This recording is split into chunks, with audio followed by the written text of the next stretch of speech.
So we've got NFP data in about 9 or 10 hours. So I thought we'd take a quick look at the US dollar, longer term stuff, and try and ignore some of the noise that inevitably comes with that volatile number. Now on the daily chart dollar index, we've got some decent support levels, including the January bullish trend line, 200-day EMA. And I like that we've got this failed spike lower of the 200 EMA and this little bullish engulfing candle heading in. So purely on the charts alone, I just think that we've got a bit of a near-term trough after this sell-off, which was a combination of FOMC meeting and US and Japan colluding with each other to get a stronger yen.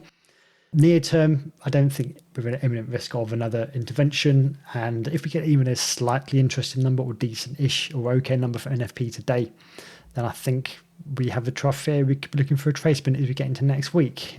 Obvious area of resistance is the 50-day EMA, these swing lows and the monthly pivot point around 100.30.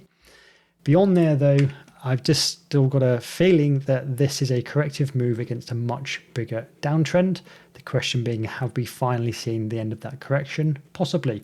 Got a decent bearish engulfing candle. And again, I've outlined my near-term bullish bias, but ultimately, as time goes on, I'm looking for reversal candles within this bearish weekly candle for anticipated break lower. As regular watchers or readers would know, that I think we've seen a significant top in 2022, lower high in January 2025, and this is simply a retracement against this bearish trend. So I'm looking for movements lower as we get into possibly next year, but near term, looking for a bounce, pretty simple. Looking at the actual numbers, don't worry, we're not going to go too much into this pretty boring spreadsheet. The numbers to look at here is 82%, and that means that healthcare and social assistance accounted for 82% of NFP figures last month. That number fluctuates month to month, but just believe me that when you compare these numbers with the headline, pretty much always the significant chunk of NFP job growth comes from this one here. And that's quite useful to know because there were a few headlines around ISM employment and ISM services employment that contracted. So that doesn't paint a particularly great picture going in because services accounts for 68% of NFP. But when you sort of look back, it's not been a great predictor of the headline NFP numbers. So the green line's ISM services and the blue ones are, that is your headline NFP. That's services, and that is healthcare, the one with the that has the majority stake in that headline number. So actual fact, you could say that ISM service has a better correlation with the healthcare and social assistance one. So it's probably more useful if you're looking at analysing the economy and rotation within the sectors itself. But in terms of the headline stuff, keep an eye on healthcare because that's the real proxy here for if you've got job growth or not, because if you remove that, you don't have any growth. Simple as that. Finish up quickly on a very broad look at FX majors. And, you know, when I look at these, I still get the impression that we're looking for a bout of US dollar strength is coming up. Now, dollar yen, it has been grinding higher, as I suggested at the start of the week, because you've got this significantly big sell-off and support held. You've got a failed movement lower here, effectively a bullish pin bar. These aren't particularly nice conditions to trade, but again, time and time again, when I see these kind of shell-shocked markets, they just roll over. It's so often that when it establishes support, you just get this really horrible retracement against it. I'm not saying it's a nice thing to trade, but it's a pretty obvious observation. When you see that pattern, it always jumps out. So it's a fearful market because traders are concerned that Bank of Japan or Ministry of Finance will step back in, and they're just not.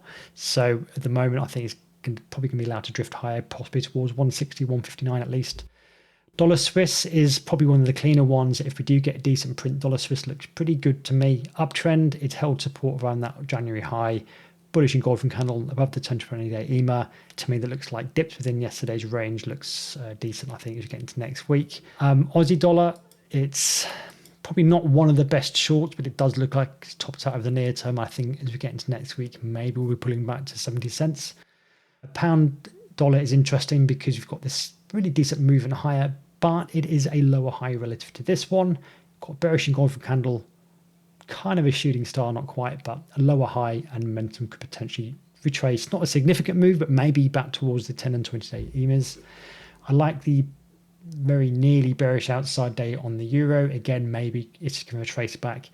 We might not get compelling moves next week, but each chart I look at, I'm just saying that to me, it looks like the dollar wants to bounce.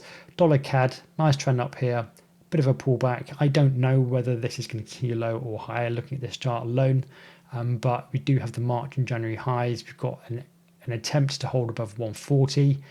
Keep in mind that we do have Canadian and US employment data out today, so it's probably not the nicest one to be looking at in the next 12 hours, but potentially it could have some sort of decent rebound if we get a divergent mixture of numbers. If Canadian data employment misses and US slightly beats, then we've got support here already established, so maybe got a decent bounce.